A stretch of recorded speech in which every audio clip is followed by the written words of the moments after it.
Mastering Mediocrity presents Dave Matthews Band, Before These Crowded Streets. Hello and welcome to Mastering Mediocrity Music Reviews. This is a recording, or a session, if you'll allow me. I won't. Jackass! That's fair.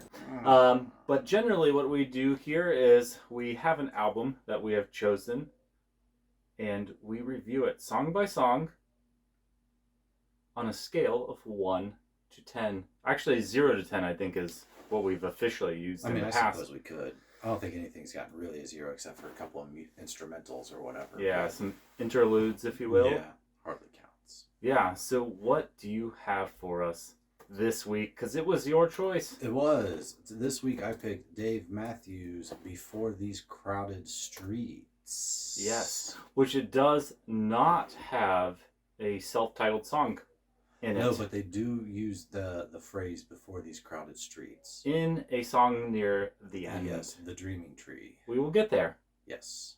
But so this album was released April 28th of 1998. Is there a man named Dave Matthew in the band? There was. Was? Can you believe it? He's still there. He's one of the last few original members left. I'd imagine. There's only 3 left. It's just the drummer, the bassist, and Dave. Which is interesting to me. The drummer is obviously, to me, key in the entire album, and I'm glad that he is an original and has stayed with the band. But I'm kind of surprised at some of the other ones. The bassist surprises me just because, like, I feel like bassists are interchangeable. Like, I don't think so. Well, not in Dave Matthews Band. Well, I don't think they're interchangeable, just generally. Well, for the most, I don't want to say for the most part, but yeah, for certain bands, I think I'd agree with you. Yeah, that's pretty much all I'm saying. I get you. It's like Metallica, no. As good as Rob is, I don't think he's what Jason was, and for way before my time. But people say Jason wasn't what Cliff was, so it's like who knows? Yeah. Who knows? Yeah. Whatever. Agreed. So. Yeah. So, I picked this album because there was a time when I was like really big into Dave, and there was. You basically, I think you bought tickets for me, or like you had a group of people, some way or another. I ended up at a Dave Matthews Band concert with Ben, and I don't want to say it was like not my choice. I didn't get these tickets for myself. Yeah, I don't remember. I've seen him a couple of times, but I don't know. This one. Do you feel like, does this have someplace special in your heart, or did you just want to do DMB just because they are DMB? I wanted to do Dave Matthews because one of their albums. I can't remember which one it was now. Another one of theirs that I liked. I'll pull up the discography here.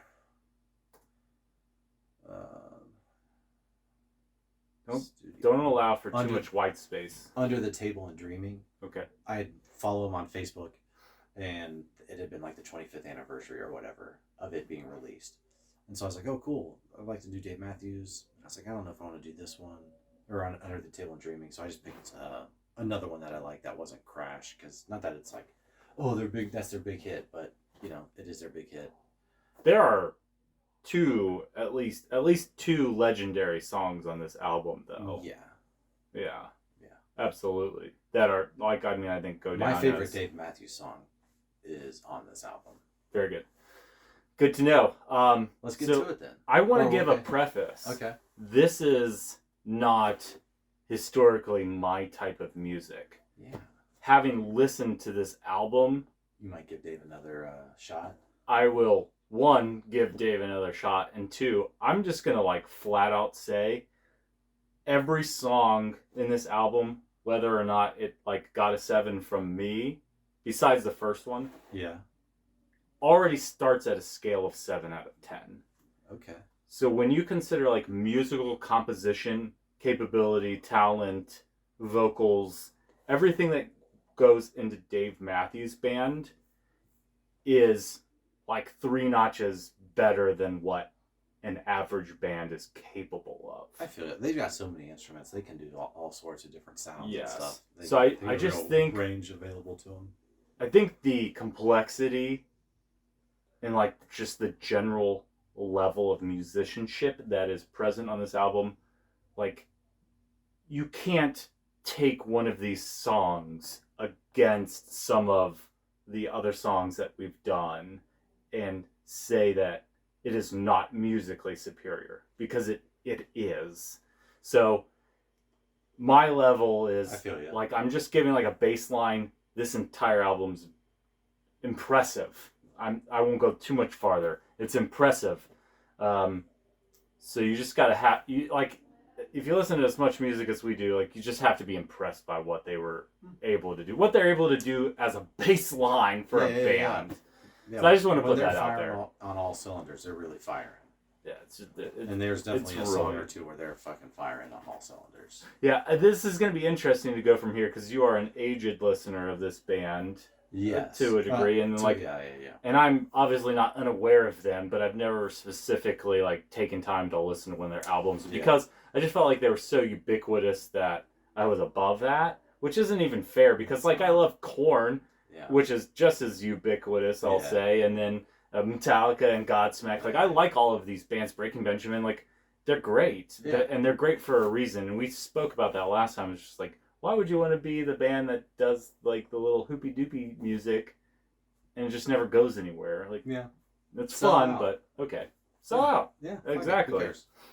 All right, so let's jump into it. All right. Song number 1 is Pantala, Naga, Pampa. It's just like a little intro, 40 seconds here according to Wikipedia.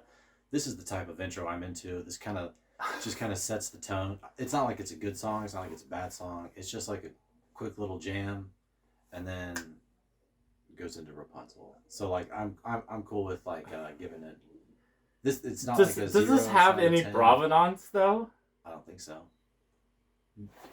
I mean, I don't even know that it really sets the mood for the album. I don't know what this does. I give it a 3 out of 10. It wasn't a 0 out of 10. It didn't have nothing for me, but okay, here we go. What are they doing? And I'm upset that you didn't rate this like a 3 out of 10. I didn't rate this at all. Okay, it's not worthy of rating. A band representative told a band fan site in 2002 that the phrase Pantala Naga Pampa is believed by the band to mean "I have a snake in my pants" and colloquial Tamil. They learned the phrase from their cook, who was fond of using the phrase. So that's it. Yeah. Wow. I'm cool with that. Which is very strange, because I feel like the rest of the album tells a story, and we can go into that later. I didn't look up any of the lyrics. Just listening to the songs, and they're... I'm a really bad... not that I try not to, but I find myself not listening to the lyrics. That's why we have you and we have me. Yeah. Because I'm a little bit more analytical, and you listen to music more than I do, even though we both listen to a lot of music. I just feel it. Yeah. And we'll talk about that more, too. Yeah. So, 3 out of 10, and I'm upset that you didn't not like this. I'd call it a 4. Okay, because I was like, here at Mastering Mediocrity Music Reviews, we don't like short shit. Yeah. A 4 out of 10. Okay, good. At least you're on the same wavelength. It's still an intro song, but it's not the worst thing. It could definitely be way worse. It could be like 4 minutes long. As an intro song? Yeah. Is that capable? Like, sure, is that a thing? Isn't that just a song at that point? Like an intro. Oh, no, I see. Like the snare for 3 minutes, and then just like a little ditty build or whatever. You know what I mean? Yeah. Like, we don't need all that. Okay. You say that, but like the song, "The Sound of Silence" is basically that. It's a song that builds throughout, and to me, never really actually delivers. Oh, yeah, but people love that song. Okay, so we'll just jump right into track number 2, "Rapunzel." Yeah.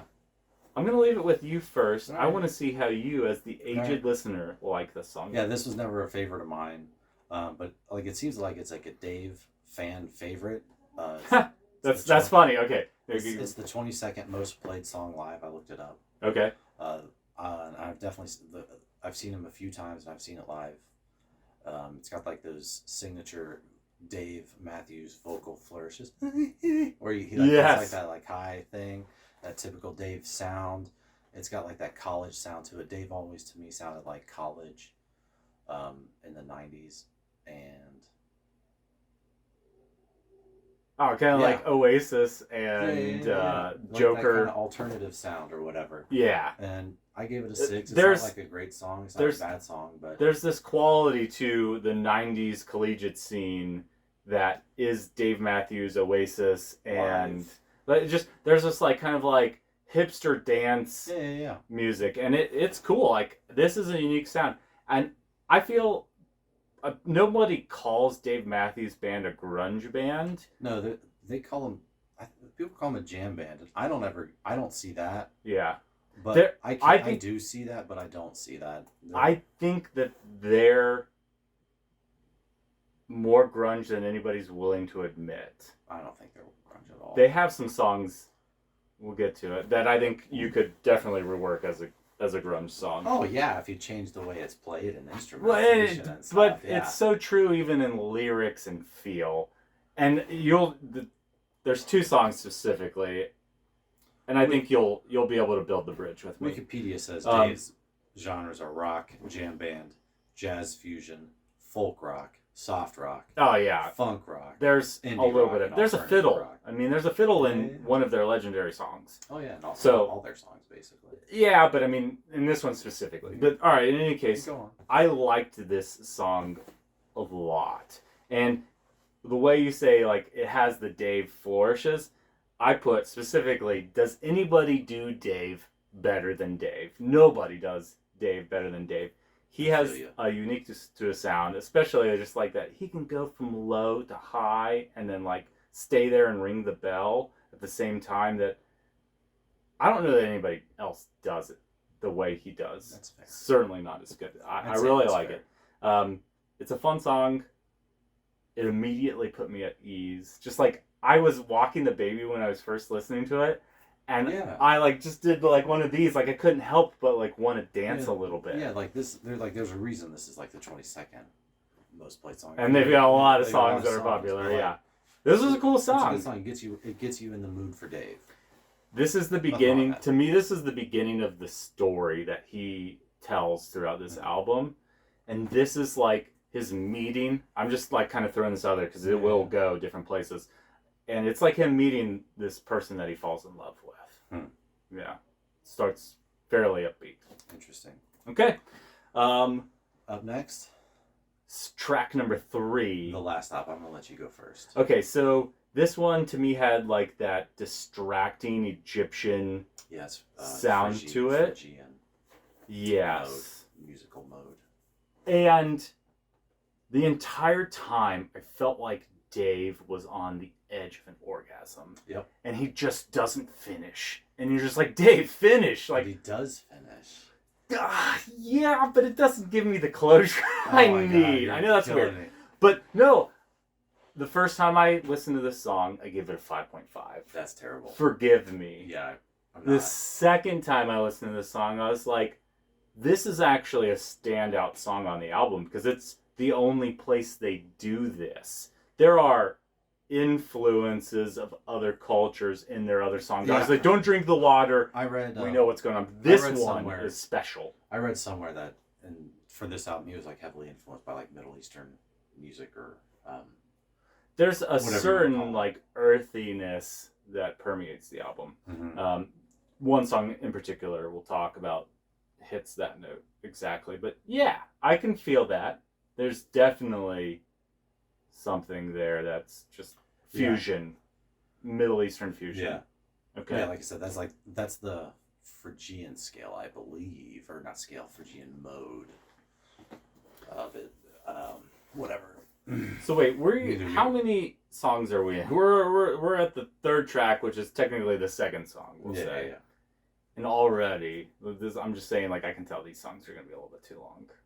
But I think that's where the jam band part comes into play. Like, specifically when you're at a Dave Matthews Band concert, if you've never been to one, you just have this understanding that there's just going to be, like, this flow that occurs where the crowd is, obviously they know Dave Matthews at this point, and they're just expecting some sort of very musical flow to enter their soul.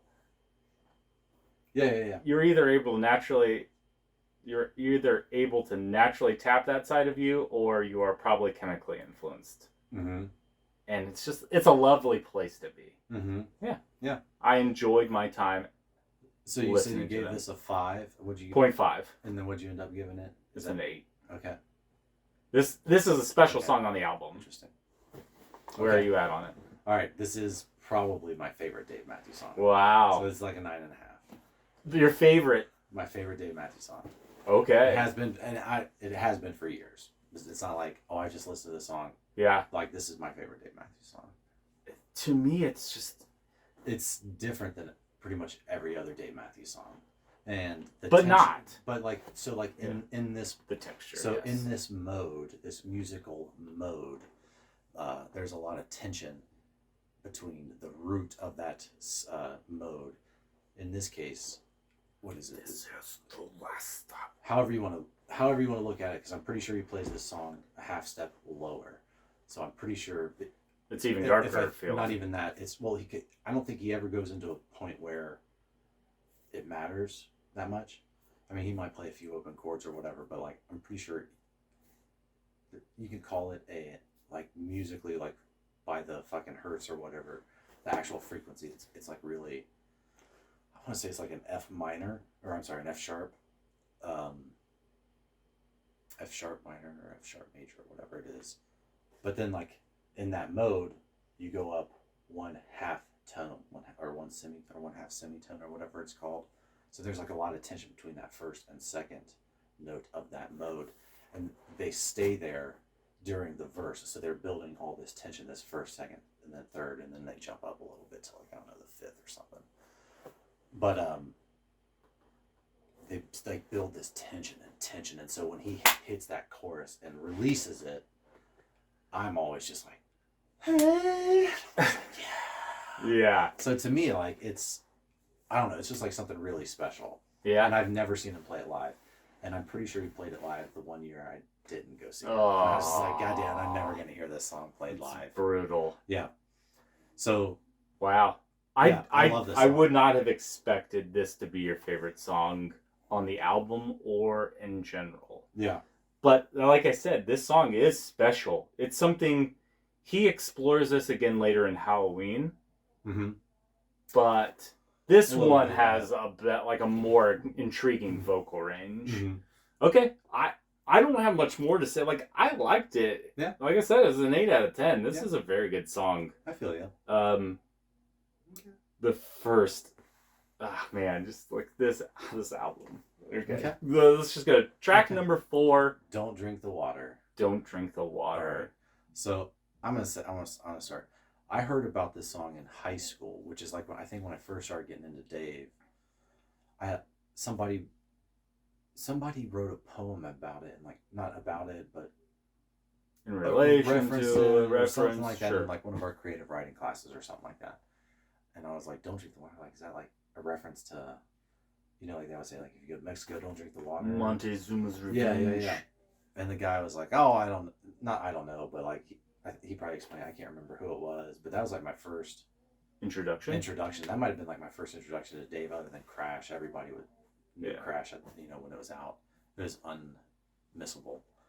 But anyway, back to it. This was one of those songs where the album version doesn't quite capture what the song is. If you hear it live, it's a little bit heavier. Even if you they've got so many live albums, you can listen to it and kind of get a feel for what it is. It's a little bit heavier. It's maybe a little bit faster. And, they can go a little bit harder to it. So, and you can hear where they would do those things in the song. Because like you said, these are longer songs, so that you can hear where there's like a natural break for, for whatever, the saxophonist to fucking just really go to town or whatever, you know what I'm saying? Yeah. But I still really like this song. This is, another favorite of mine. I gave it a 7, even though that's not like what a score a favorite would get. But, it's like one of those top Dave songs. Again, the scale starts at 7, and you're giving it a 7 out of 10 from 7 to 10. I get it. This song, I felt was very obvious, like someone's broken Dave's heart at this point. And he's just saying, like, I don't want to drink that glass anymore. A melancholic death of love ballad is what I described it as. I think this song is like hard to like get into and break apart. And I don't have much to say about it except for that it's very much worth a listen, a re-listen, another listen after that. And just keep listening to it. Whenever you want to listen to this song, go ahead and listen to it. It's a great song. 8 out of 10. Oh, really? Yeah. I like the song. I'm gonna pull the lyrics up. Yeah. It's good. I really like this song. What the heck? Google normally put the lyrics out. Yeah, I feel like this is like a straight up tale of like the Native Americans basically, and you know, in light of Columbus Day. Yeah. No, I think it's just kind of like a first person tale of that sort of thing. Yeah. And that sort of I still think this is part of the story he tells, even though there are like maybe individual meanings to the song. Mm-hmm. There's something going on throughout his album. I don't typically subscribe to that belief. Yeah. With band or with albums, unless it's like specific, unless it's like overt. You know what I mean? Obviously, I think this one is overt enough. There might be themes that they touch on, but I didn't pick that up necessarily from this. Like I said, I spend a lot of my time analyzing things, perhaps too much. So, track 5? Yep.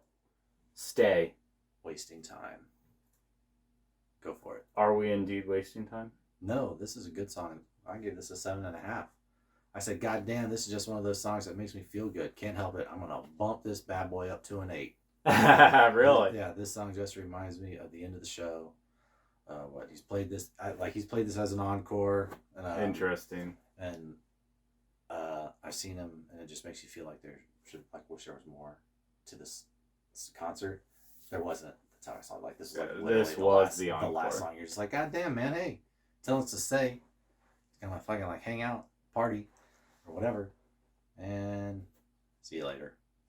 Yeah. So that's disappointing, but I'm still giving it an 8. I still really like the song. I gave it a 6 out of 10. Okay. I felt the scale starts at 7. Well, it's still it doesn't mean that the song started at 7. I'm saying like if I give it a 6 out of 10, imagine between 7 and 10, what's a 6 out of 10 from that point? So I'm -1. No, like between imagine 6/10 of between 7 and 10. I'm not gonna figure it out for you. It's like it's like an 8.75. Like I'm just saying, all the songs are great. I see what you're saying. But for me, I see what you're saying. This song's it's just okay on the album to me. Okay. Oh man, it's all right. I get it. That's so. Right. You know, that's right. You're wrong, but that's all right. Okay.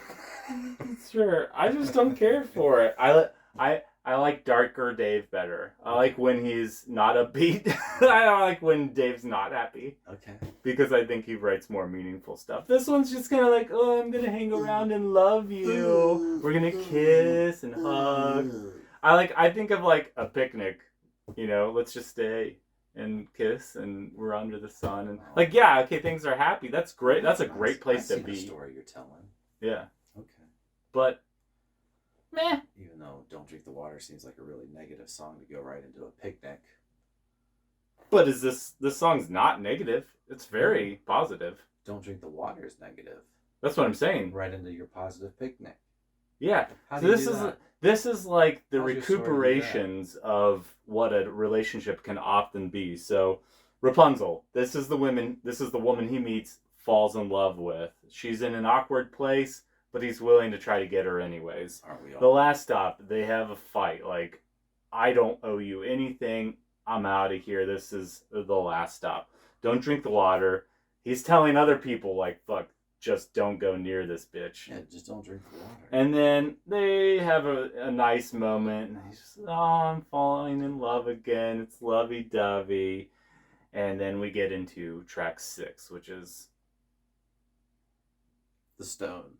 No, it's Halloween. Oh, yeah.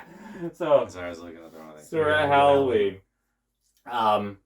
Which is a throwback to almost orgasming Dave. This one is just like, to me, is heavy. Yeah. I think this like just proves how awesome Dave is. Yeah. I love this song. Yeah. I think it's fucking spooky. It has the right name. Yeah. And he's just like growling and has emotion and and I'm just like, he could he could do Yeah. heavy metal if he wanted to. If you just cultured his voice for the sound, like obviously he's capable of it. And I gave this a 9 out of 10. Okay. I really liked this song. Okay. Wow. And this one is a bit more contemporary. I don't feel like you're in a symphony of Dave. Oh yeah. Like this one is like you could push this one as what a all normal the band would do. All the musicians are. There's still violin. Actually, there's a very heavy if you can imagine like the just like constant thrum of a guitar that's in a lot of metal. Tremolo picking. Yeah, this one is the violin doing that. And it's Wrong. Cool. The Stone has the thrumming violin. Musically, Oh, I Jeff. don't know, but what I do know is it looks like this. Just the constant, yeah. Well, they do it with the violin here in this song, and it gives it this spookiness layer and this urgency that's happening. So again, this one with Halloween, like there's been some sort of breakup, and he's eager to get away from her. Mm-hmm. She is a witch, and he understands that. Interesting. You don't have to go with that. Just give me a review. Oh, didn't I? No? Oh, I gave this an 8. That is my number. This is I said this may not be my second favorite Dave song, but it's like definitely top 5. Yeah. It's cool. I'd have to listen to some of the other ones. There's like other songs I like a lot, like Two Step and shit like that. Or this is a great song. Another song on this album I like a lot. But yeah, this is like you said. I mean, you said it all. This song gets really heavy. It's like another different. It's Dave not being Dave, but still being Dave. You know what I mean? That's the way that they all are. You know what I mean? It's like Dave just doing something different. With so many musicians, they are able to achieve such different sounds. That's why I'm just like, the musicianship is incredible. Mm-hmm. All right, let's move into The Stone, which is track 6. No. 1, 2, 3, 4, 5, 6, 7. Track 7, The Stone. Okay. I want to hear yours first because this is interesting to me. So I gave this song a 6, or a 6. Let me just read it here. I wanted to skip the song so badly, so many times. Yeah. But the tension just kept building and building, which I think is just like a function of like the musical modes he's using. Like I was saying, I think he went back to using that Phrygian a little bit. So like all he's got to do is release that tension, and pick the song up a little bit. But like he does, I guess, a little bit. But I think overall this song is pretty skippable. Yeah. I give this song a 10 out of 10. I love this song. I've got to listen to it. It's the content of the song. Right. So at this point in the relationship, he has just like, he's like begging at this point to, even if I don't know if it's to her, if it's to himself, but he is essentially saying, I love you with everything that I have. I will sacrifice anything that I desire for you, and even if you just want me to leave, that's what I will do. And for me, it's something just like very relatable. So this song, the first time that I listened to it, you cried. It gave me like, I teared up. Yeah. And then I was like, do I really like this song that much? Is it hitting the wrong notes? And it's just like, do I feel the right things? And I listened to it again on the drive here, and I just was like, I just want to weep. Like, I love this song. I relate to it so much. I've felt this way before. Really? I just know, like, if Kim ever wanted to just like take everything that I had, I would give it to her, because I like her. I love her that much. So just very relatable to me, and I like the tension that builds throughout the song.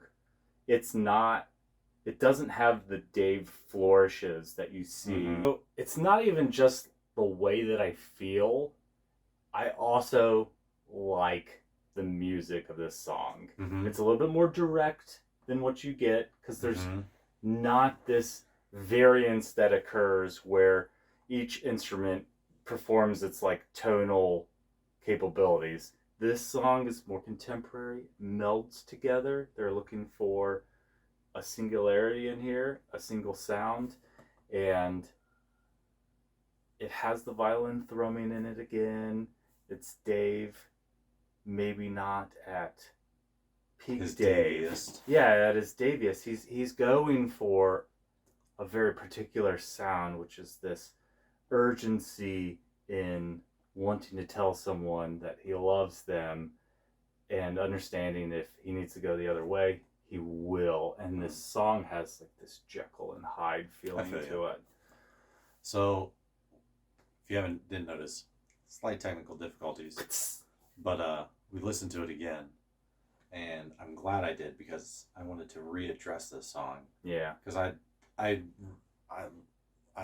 rated all these like last week or whatever when we were originally going to do it, and I've listened to the album a couple more times. I'm like, I like this song a little bit more than I think I probably rated it, and I do. Yeah. I like the music a lot more.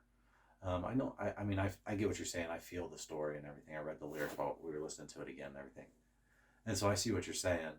I still agree, or I still think about like it just doesn't release quite the way I want to.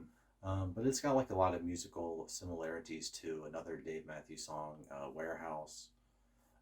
That they kind of do something similar in that Warehouse song. But I think I'd bump this up to like a 7.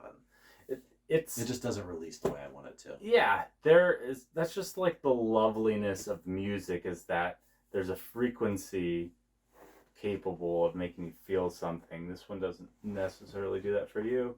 It hits every single note for me. I've not given a song a 10 out of 10 yet. No. And I did not expect to be just like absolutely floored by a song. I honestly didn't expect your first 10 out of 10 to be this Dave song. Yeah? Because I thought this was going to be the album where you were going to be like, man, I just can't go here. I can't listen.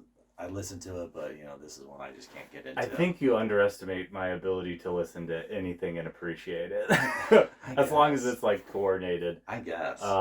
That's like the crux here is like, it's just not what I gave it a 10 out of 10 because it made me feel something immediately that I don't know that any other songs like just like immediately being able to draw me into.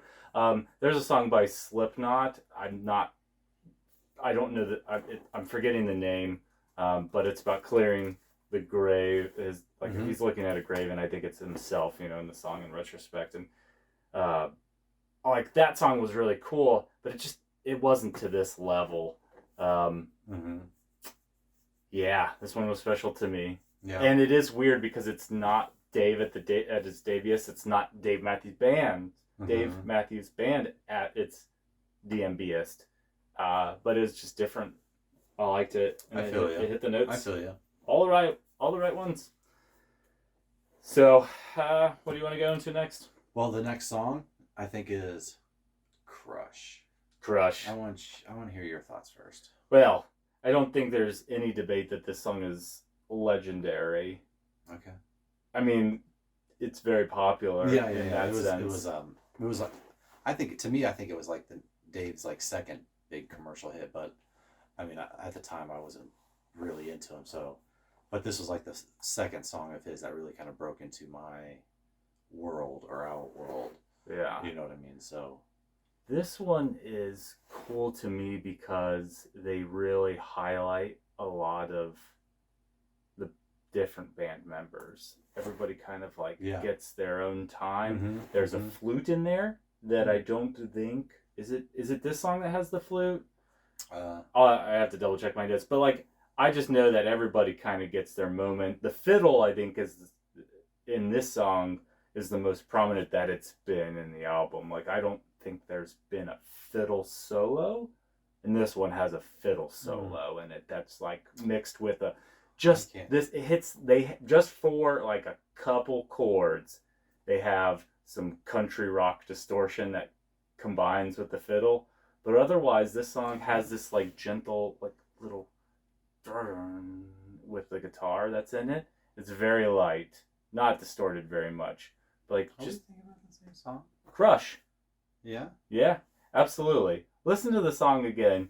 There's like just these little hints. Listen to the song again. Yeah, we'll stop right here. I mean, it's worth a listen. I think you need to hear it. I mean, I gave it an 8.5 out of 10. I also gave it an 8.5 out of 10. Like, this is one of my favorite songs, but like... Well, are we going to keep talking to it?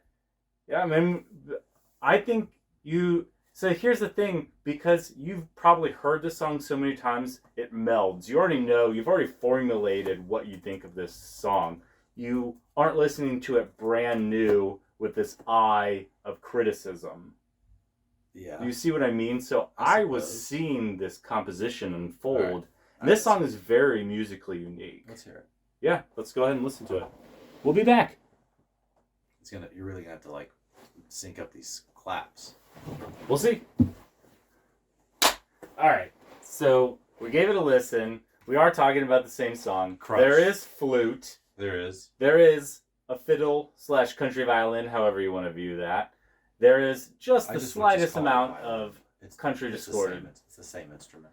I understand. It's just the way it's played. I'm sure it's key and everything. But yeah, fiddle, violin, country violin. They are all the same instruments. Yes. I hope there is no misunderstanding about that. I don't get any country vibes from this song. No. That's my point. That is definitely fiddle style playing for a moment in time. It is not country, but it is not what they're typically doing. Mm-hmm. It is a genre skip from what they generally are. So I'm just impressed that they're able to infuse that sound into the song, and that they chose to do it during a solo. Okay. It's just like an awesome swanky song. Yeah. It's like a declaration of love. Mm-hmm. Literally directly. Quite a bit. Yes, quite literally. He's just falling in love deeply again. This song reached number 11 on the modern rock charts. Yeah. Whatever the fuck that means. Number 75 on the Billboard Hot 100. That's more. So we're both at 8.5s on this song. Yeah. This song's fucking great. This song just reminds me of like being in like a smoky lounge. Yes, smoking cigarettes. A swanky lounge. Yeah, like that's exactly what they're going for. No, yeah, that's what I'm saying. Like, I hear jazz. Oh yeah. This song, and so like when you like saying, I hear like country fiddle stuff. I'm like, man, what the fuck? You're going. I describe Dave as funky rock jazz. Sure. Like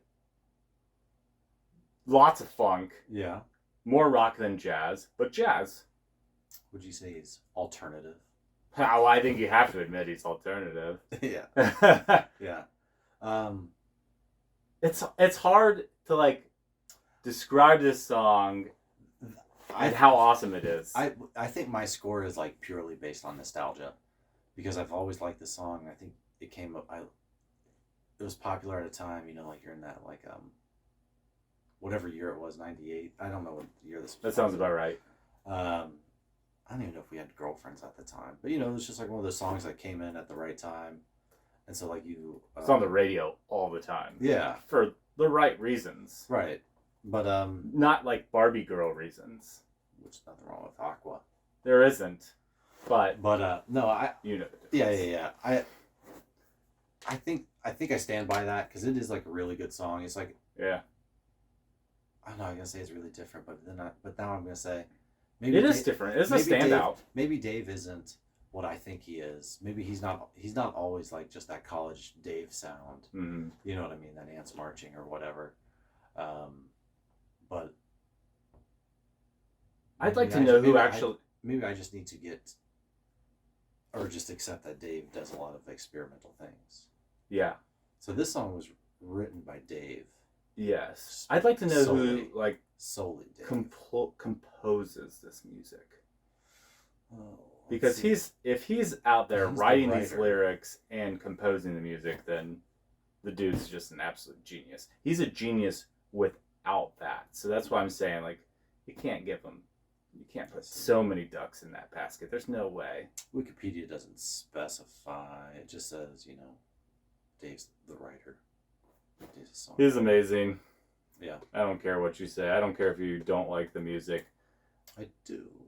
Which I like. I can't. I like the music. Yeah. But I'm gonna go and listen to some of these songs more because I appreciate it more having listened to it. It's just same with NWA. Like, I'll go back to Gangsta Gangsta because I liked that song a lot. I feel you. Yeah. Since we listened to this, I've gone back and listened to like a lot more Dave. Because I'm like, goddamn, I need to listen to him a little bit more. You opened up that box again. Yep. Good for you. Right. Up next, song number 9, The Dreaming Tree. All right.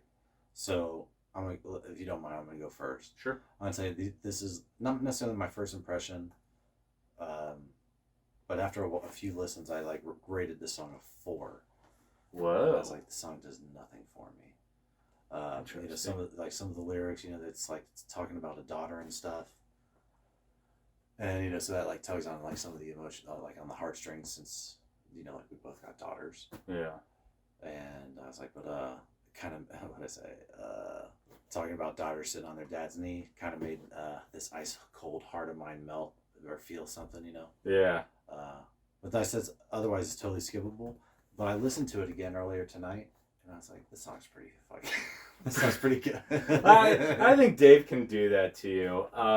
You have to because he's at a different scale. Yeah. You have to like songs. You have to give him another listen or multiple listens to like not hear the levels to him, because I hate saying like you got to hear the levels, man. But you do. Yeah. I know. I think you do. This is so much that if you don't intentionally listen, that can happen. Yeah. This is the song where the Before These Crowded Streets comes from. Yeah. This is elevator music, Dave. Elevator I think music. I agree. Like to me, it didn't do much for me at first. I eventually gave this song a 7 out of 10. Mm-hmm. But the first time I listened to it, I was like, meh, just kind of, I could see this melding into the background. I felt like there was a pacing to this song that is almost like a welcome reprieve to this part of the album. Because there's just like a lot of nitty gritty to go through. And this one is a little more earthy and mellow and flowy, but can lead to the elevator feeling. Right. That's honestly probably why I gave it a 4, because I try and listen. The biggest chunk of time in my day I have to listen to music is at the gym. Yeah. So when there's a slow song like this, it's like really makes it hard. Yeah. So I put that I wanted really more from this song. song. That really influences how I feel about songs. I wanted more out of this. But like when I was just out walking the dogs or whatever, I'm like, God damn. Pretty good, yeah. Yeah, it's always pretty be my good. girl. Yeah. This song has vocal harmonics and a hand drum that isn't present in the rest of the album. That's why there's a pace change here. I feel you. It's slow. I like it. I thought it was different. But this song has a quality at the end of the song where they kick in some Spanish guitar. Yeah, a little flamenco style something or other. Maybe not quite flamenco, but... And then it dies out. And then there's this 30-second musical flourish. Yeah. Does that have provenance? Is there a reason they did that? Because they don't They do really... They do that on other songs. Okay. I think. Not on this album. Okay. Doesn't have anywhere else. This is very pronounced that they end and then pick something up. Okay. And then it leads almost directly into the next song. But almost. There's a familiar quality to that 30-second blip. Yeah, and I don't know where it comes from. I thought maybe you had something. It's probably like it's probably one of those like just traditional. Because I think they use like, I can't remember what it is. But it sounds like it's part of another song that's familiar. It might be. They might. Okay. They might. Internet, answer our queries. Know. Let us know in the comments below. Okay. All right. So then up next. So if you don't mind, I'm gonna take this one again. I will tell you exactly how I feel about the rest of the album. Okay. So I said Pig. I gave it a 6, and let me just read this. Mm-hmm. Actually, I'm gonna finish the album. My album review. I'm just gonna go to the next song. Mm-hmm. Okay. I said Pig. I give it a 6. This is a nice little closer to put a bow on the album. kind of hits all the stylistic choices, you know, Mm-hmm. that like that's been showcased in the album and everything, and it puts it all together in a song that's not as good as all the other stuff. It takes all those things, but it's not as the sum of all those parts isn't as good as each one individually. Yes. And so like I listened to the song. It was an okay closer, and then the actual last song played, and I was like, "Fuck, where'd this song come from?" So I was just kidding about all that stuff I said about closing with a nice bow. Here's the real closer, a boring one, leaving me with a bad taste, not going out on a high enough note for me. Oh shoot, that's Alanis Morissette.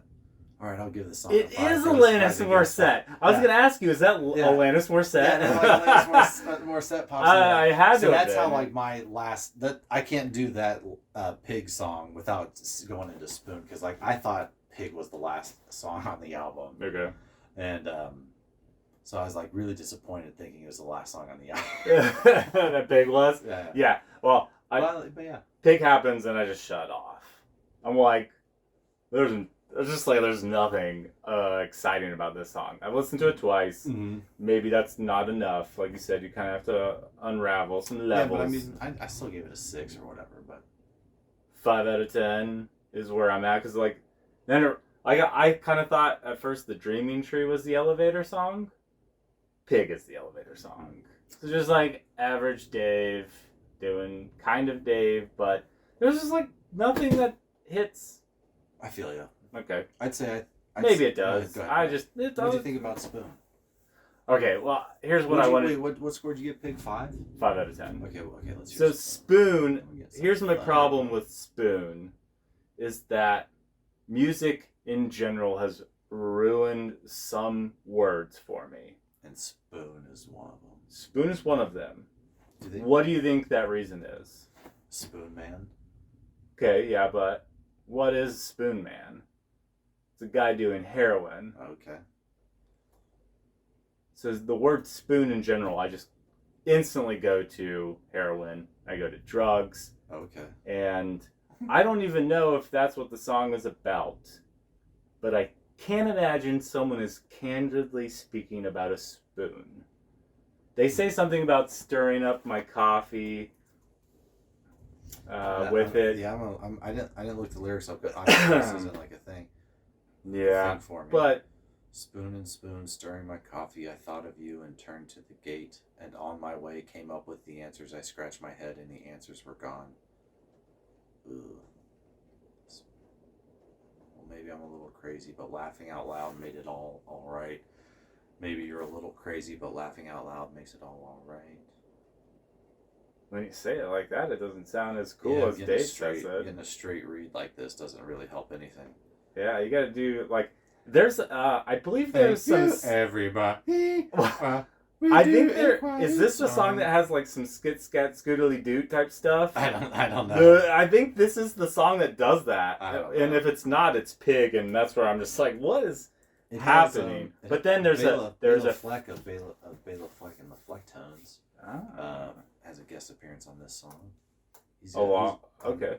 Yeah, he's had a couple of guest appearances on this album. But in any case, I bet he does the vocal harmonics. Shoot, Alanis Morissette.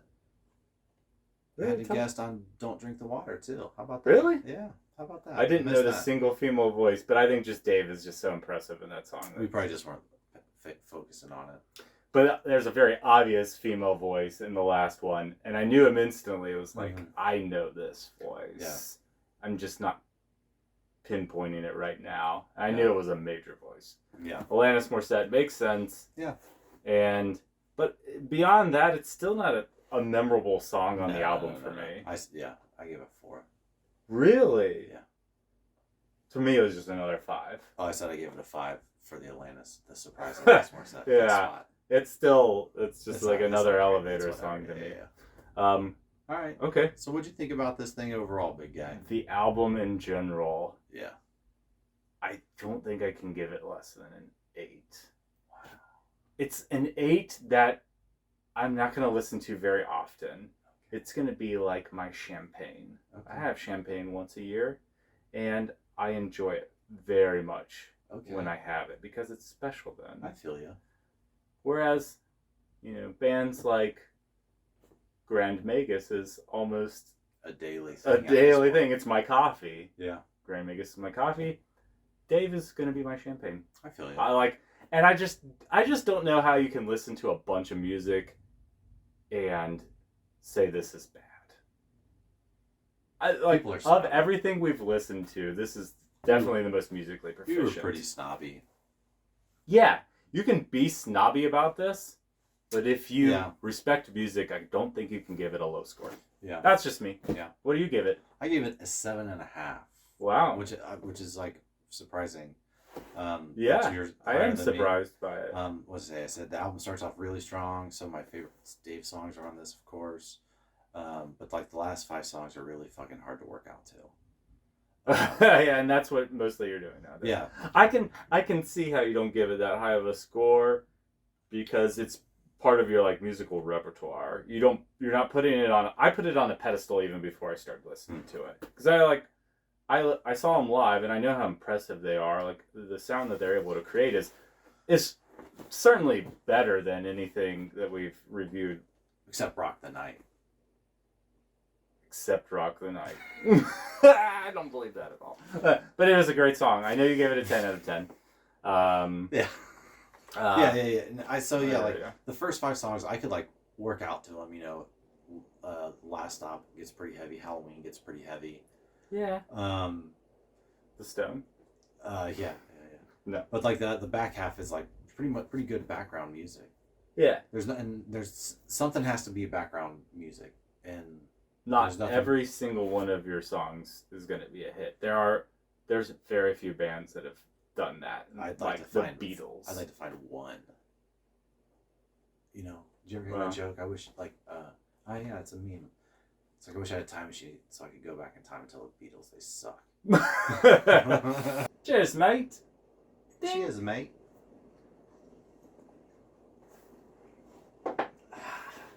Jesus Christ, that's bad. Still like it.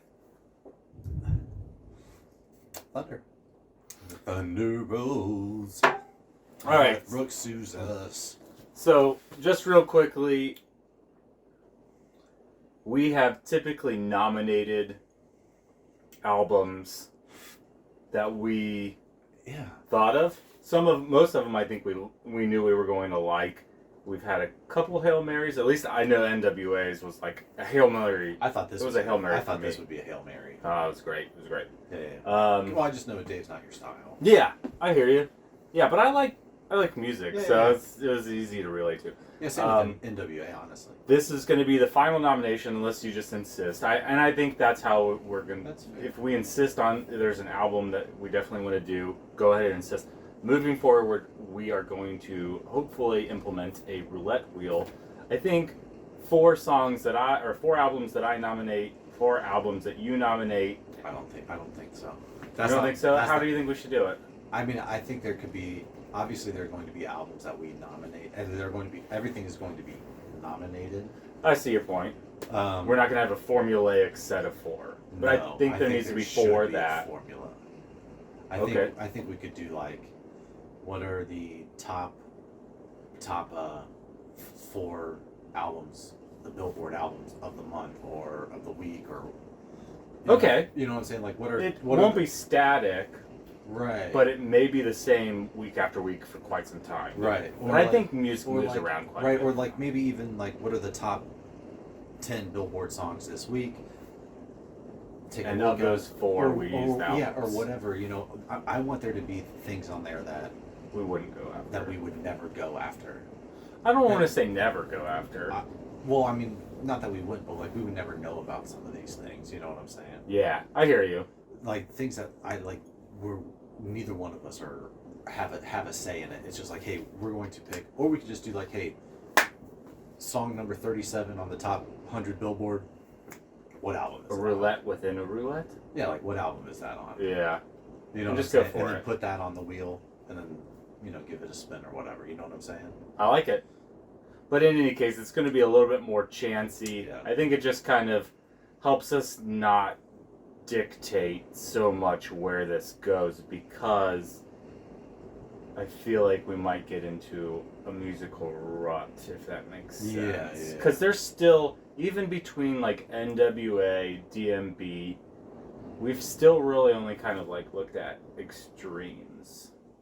Does that make sense? I don't even know if extremes is the right word. Just like stuff that we already know, things that we're already familiar with, except maybe NWA in Europe for you, and maybe a little. Matthews, but still just. But those are still like within the lanes. Even NWA are still within the lanes that we might pick, because obviously you picked NWA, but it's like those are like big albums that you always hear about. Ubiquitous, yeah, I hear you. But this will give some more chance to it, and that's going to open up our musical envelope, and I like that. Yeah. Introduce us to like new bands entirely. Absolutely. Well, if you like what you see and hear, click the buttons that are in this general area. Maybe one day we'll actually know where they go. I don't even think there are buttons. They're not buttons, they're links. Like and subscribe. Hit the bell. Just at the bottom, the ones that are on YouTube, they're just like down there. Yeah, but I've been putting end screens. You're not even watching the videos, are you? I do watch the videos. They are in that one of, you've hit a couple of the places where they are. Anyways, thank you. We appreciate you. Please like, comment below. Let's interact. Let's